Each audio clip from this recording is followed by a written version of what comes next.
WRSR, Owasso, Flint. The following program has been pre-recorded and is paid for by Discover Flint Township. The views expressed are those of Discover Flint Township and do not necessarily reflect the views of 103.9 The Fox or Krill Communications, Inc. Welcome to Discover Flint Township, a program showcasing our local community. Flint Township is ready for your next move. And now, your host, Flint Township Economic Enhancement Director, Tracy Tucker. I'm Tracy Tucker, and this is Discover Flint Township, brought to you by the Flint Township Economic Development Authorities, HAP, Financial Plus Credit Union, Shea Automotive Group, and 103.9 The Fox. We're wide awake, and we hope you are too. This morning, we are speaking with Financial Plus Credit Union, and we'll also shine our guaranteed rate spotlight on Ken Eick from the Mobility Center. But let's get started with Bill Thena. Did I get it right? You did. All right. Awesome.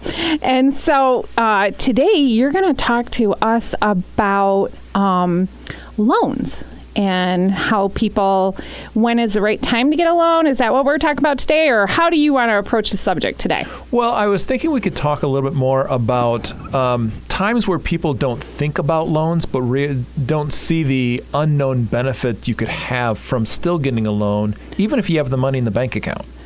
Oh, that makes sense. Okay, so if I have cash in my bank account, why would it be beneficial to get a loan? Say, like, I'm going on a trip or something. Sure.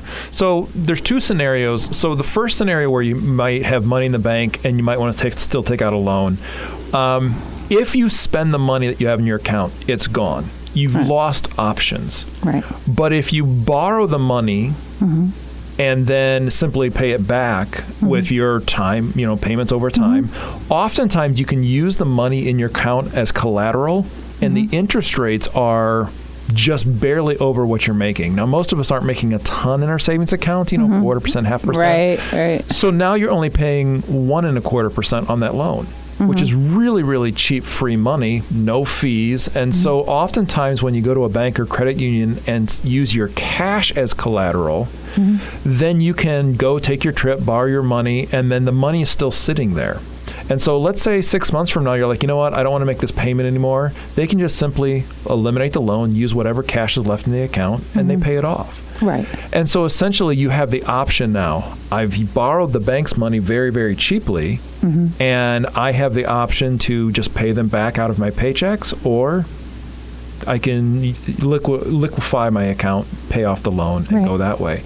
Well, and it gives you that little cushion too. Absolutely. So like if you're going to buy something that might wipe out your savings account, then if something happens, say you break a tie rod or something on your car, you have no funds there. And now when you borrow that, you're doing it on a credit card or unsecured. Now the rate's 8, 9, 10, 15%. Yeah. Versus if you used your cash before, it was 1%. Right. So you have a lot more flexibility if you do it that way. Yeah, that makes sense. There's one other really neat way that people can do this, and oftentimes what we see is grandma and grandpa, mom and dad want to help out their kid get a car, their first car, a few $1,000s. Right. And so they lend the money to their child. Well, that doesn't help the child build credit. And it makes mom and dad, grandma and grandpa the collection agency. Right. They got to be the ones to say, hey, make sure you pay your loan. Right. And so oftentimes a parent can put up cash as collateral. The kid can go get a car, go buy that car using mom and dad's borrowed money in essence, and the bank or the credit union collects the money and makes sure the kid makes the payments. And then they're building credit. And they build credit. And because you're using cash as collateral, it's almost guaranteed. Long as the child or the individual can afford the payment, they're going to get approved. So somebody can start their credit that way, and mom and dad then still have their money, right? And so the neat thing there, again, very cheap interest rate, and mom and dad don't have to worry about harassing the kid to make the payment. That's the bank's job. Well, and speaking of that, so say you're a young person, you don't really have a lot of credit, but you have some money in the bank, a little bit of money you've built up in the bank. If they took a loan for the amount of money that they have in the bank, they could start building credit, right? Absolutely. And again, because the money's in the bank, it's almost as long as you can afford the payment, it's going to be a guaranteed loan.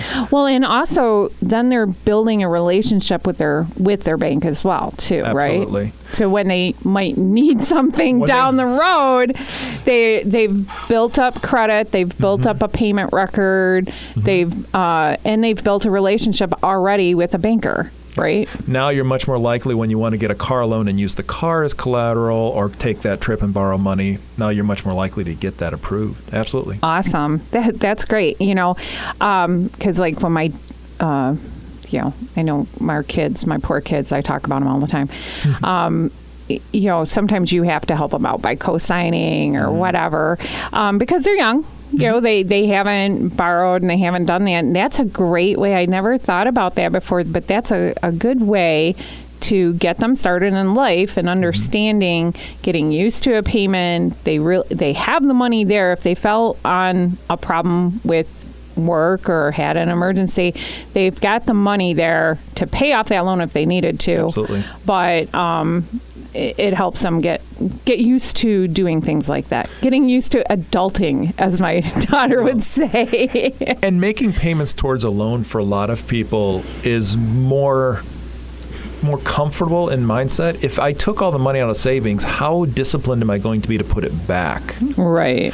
So again, it's a different mindset, and it helps you just keep that savings account there. And then again, one fun thing for mom and dad in this scenario is it doesn't go on their credit. When you co-sign, it goes on my credit. That goes on your credit. And so if the kids miss a payment or you want to go buy a car, right. Now it's showing up as you have this other payment out there, and that can really impact you. Right. Now, not everybody wants to buy something or needs to improve on their house or something like that. So why would a loan matter to them? Pretty much kind of what we were talking about, right? Now, when you look in today's economy, loan rates are so low. Even today, they've talked about rates are going up a little bit because of inflation, but rates are still incredibly low. And now's a great time to look at existing loans, whether it be credit card, car loans, house loans, and say, could I improve my situation? Most people don't realize you can refinance a car loan. I got it a year ago. Maybe rates are better. Maybe my situation has changed. And so I can actually refinance that car loan to get a better rate, to get a lower payment. Maybe I want to keep the payment the same, but by changing my rate and terms, I pay it off a year faster.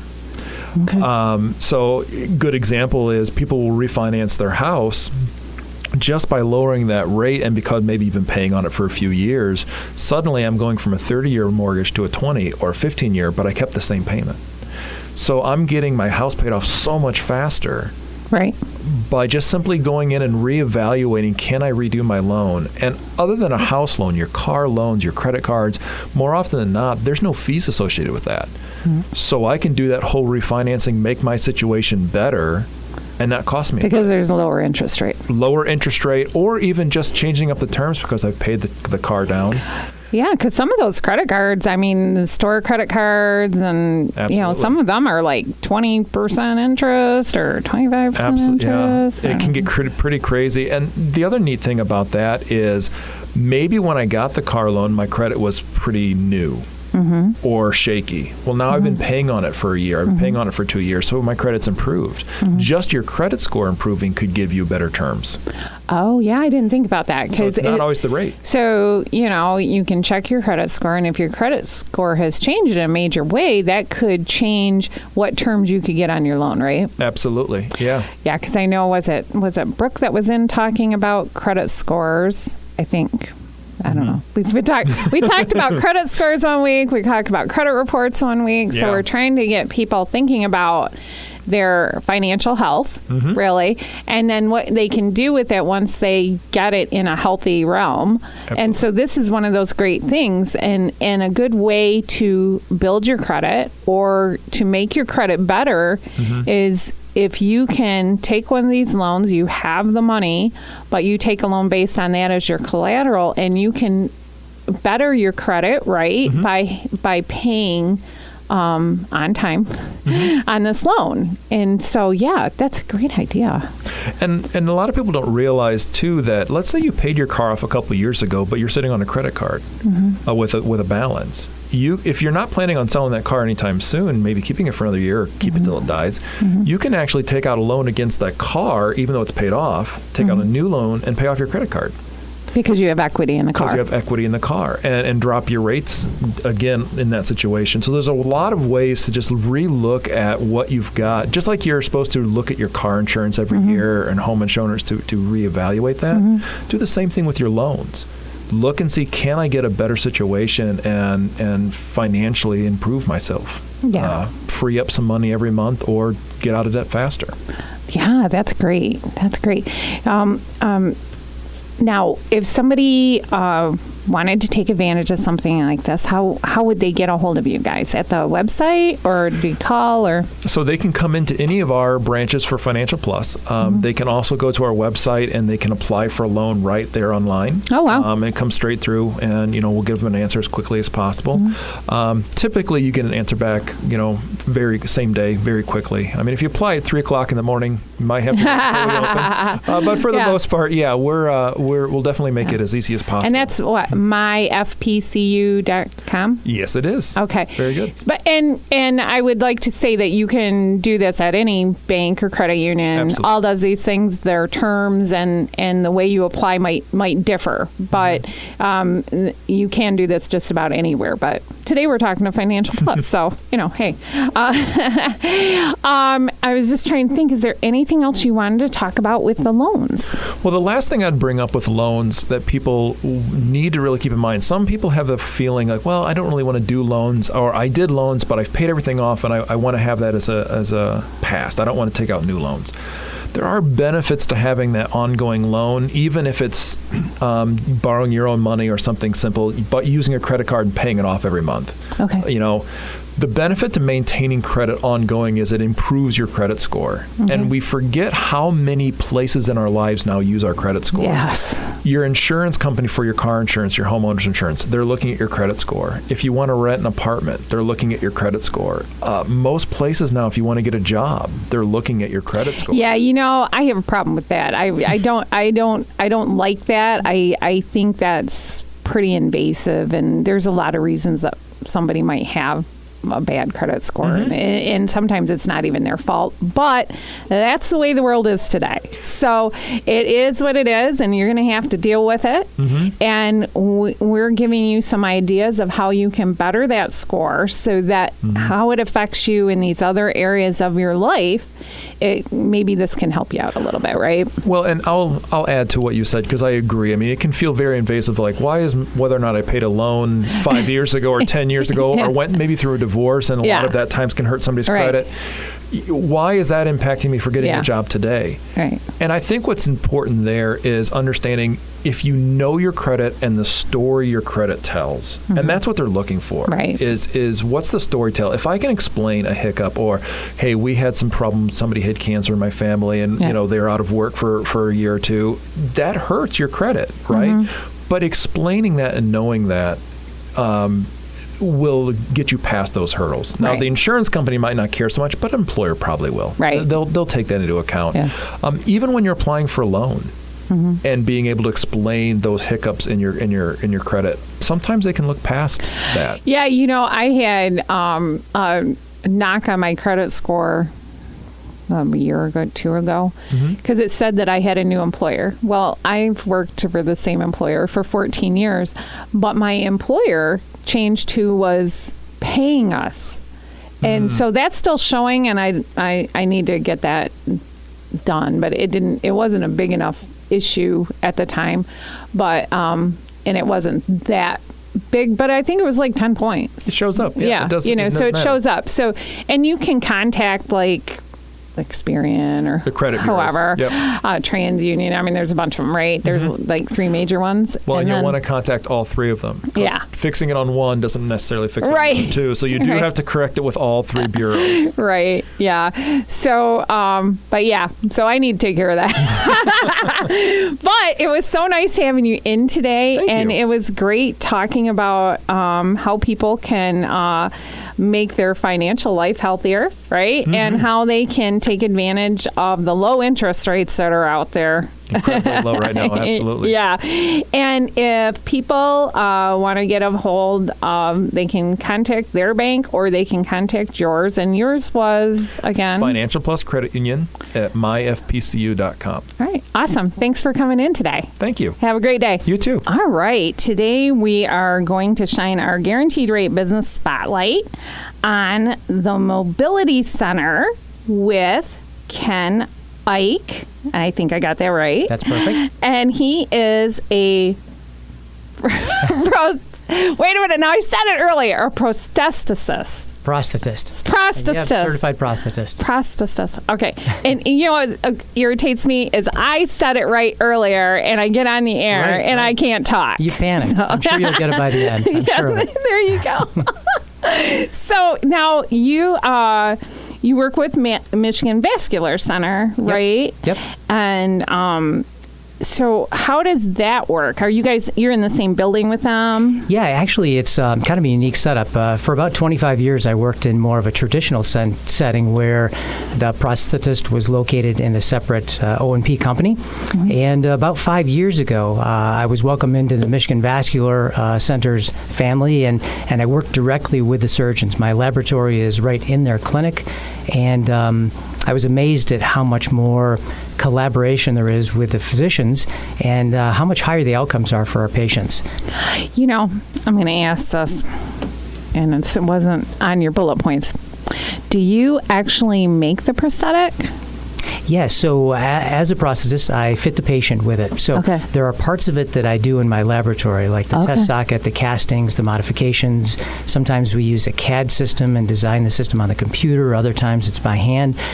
When the actual lamination of the carbon fiber comes around, we can't do that in a medical setting, so I do send that out to our central fab. But quite frankly, they're specialists in it, and they probably do a much nicer job than anyway. So I always wondered about that. I mean, prosthetics have come so far. Sure. And even in just the last, 10 or 15 years, I know I had a friend who did not have his left arm. I want to say it was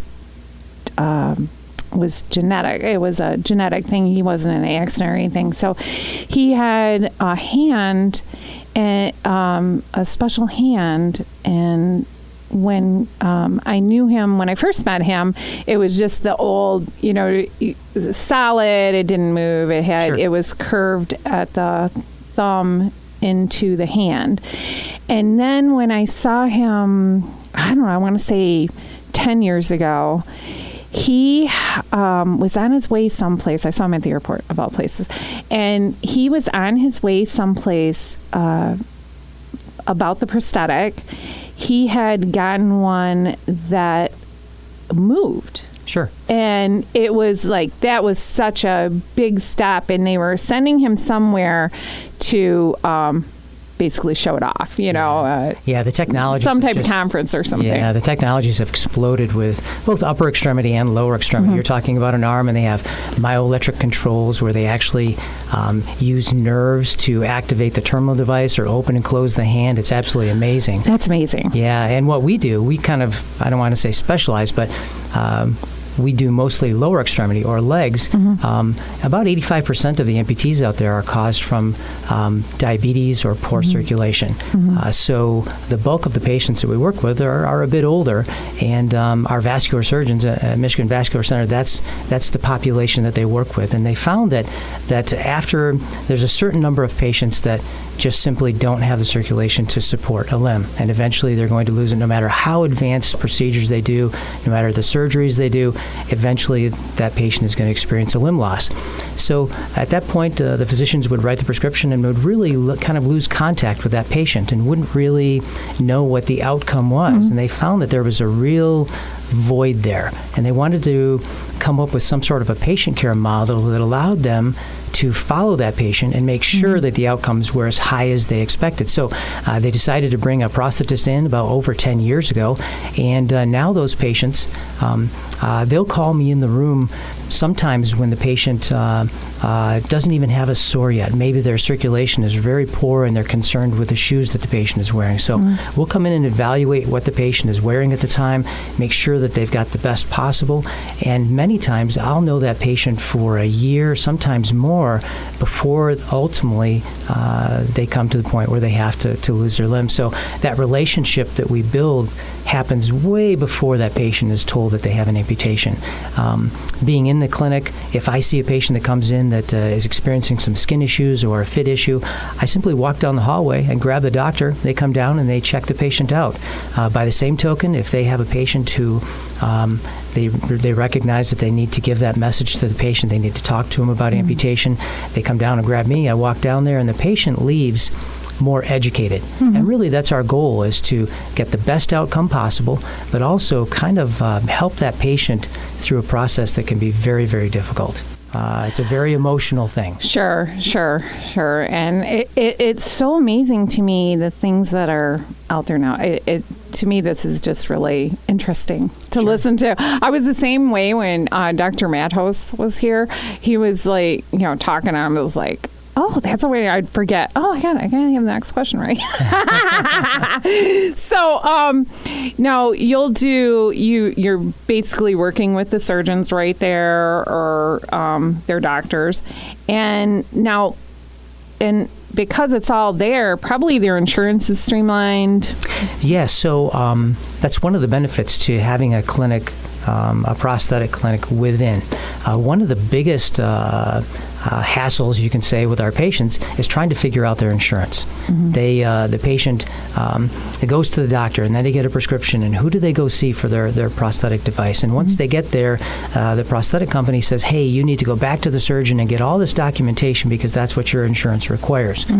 At our facility, when the patient comes in, I meet them even before they have the surgery. I follow up with them through their hospital stay. We go in and do post-operative care. I do at the surgeon's request, whether it be shrinkers and rigid dressings and all that other stuff. Sure.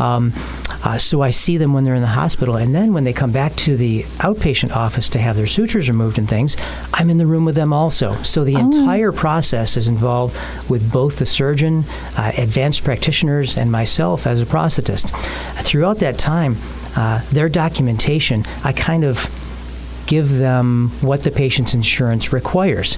If the insurance requires functional levels and other descriptions, we make sure that it's in there throughout the entire process. So when that surgeon gives us the thumbs up and says this patient is ready to be fit today, they simply walk down the hallway, their insurance is already taken care of, and they get their prosthetic device immediately. So it really helps us get the patient up quicker, but also safely. Yeah. And I know that education, research, those are all big things in your profession, but also at the Mobility Center in Michigan Vascular, right? So, why don't you expand on that? Yeah, so it's our group, Michigan Vascular Center, it's a priority of theirs to educate the community, whether it be other healthcare professionals or patients, whatever it may be, and they hold that same value with the Mobility Center. So they've given me the approval. I've taught actually at Oakland University for over 25 years to their physical therapy program. Wow. They support that wholeheartedly. Eastern Michigan University and their prosthetic program has invited me down to help out with fittings and to help the students in prosthetics. We also serve as the students can come to our facility to do externships, so they can shadow me and actually sometimes help fit patients. So they definitely support that education, and often that education spirals into a close relationship with a physical therapist. So once we provide that prosthesis to the patient in our clinic, at some places, they simply, here's your prosthesis, go have fun with it. Right. At our clinic, we involve a physical therapist. I have different groups or different places that I like to refer to because they've really taken an interest in prosthetics and they challenge my patients. So I actually go to therapy sometimes with them to make adjustments to the prosthesis and just to make sure that the outcomes are high.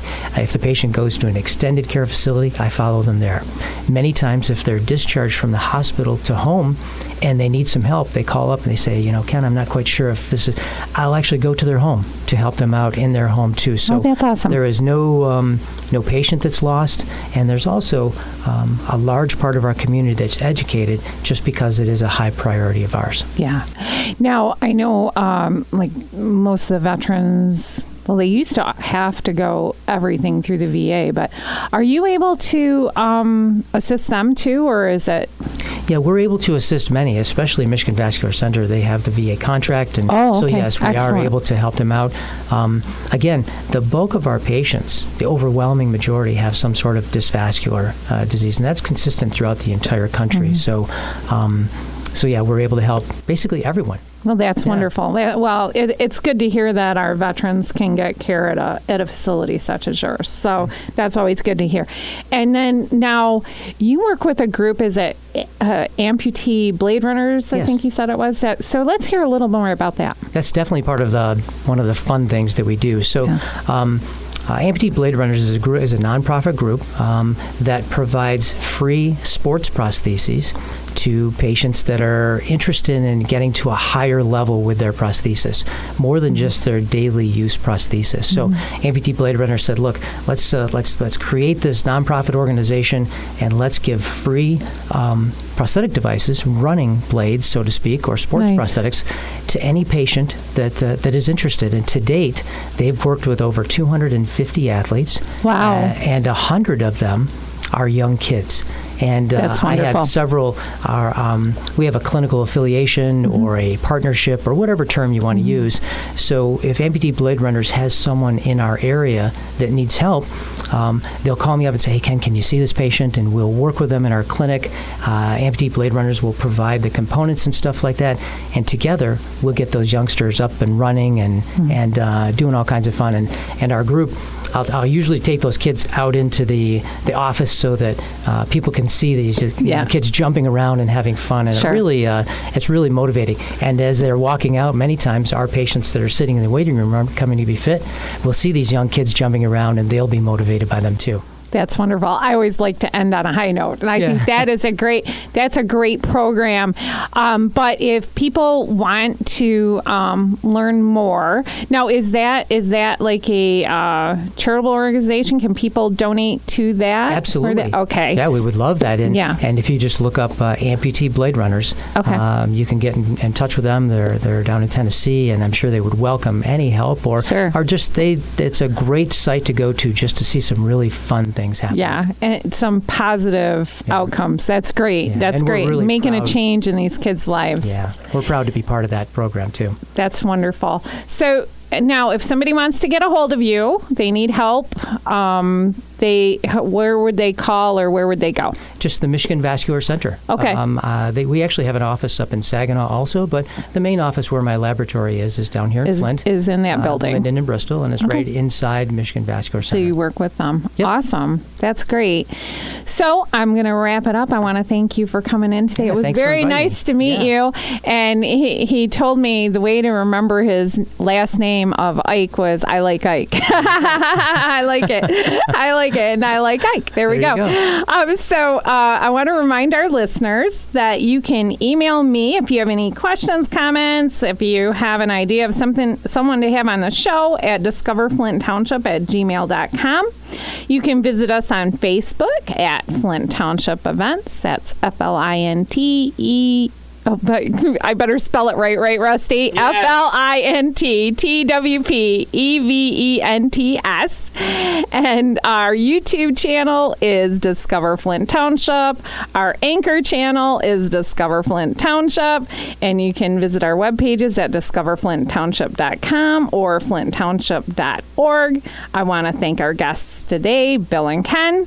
And I want to thank our partners, HAP, Shea Automotive Group, Financial Plus Credit Union, Guaranteed Rate, and 103.9 Fox.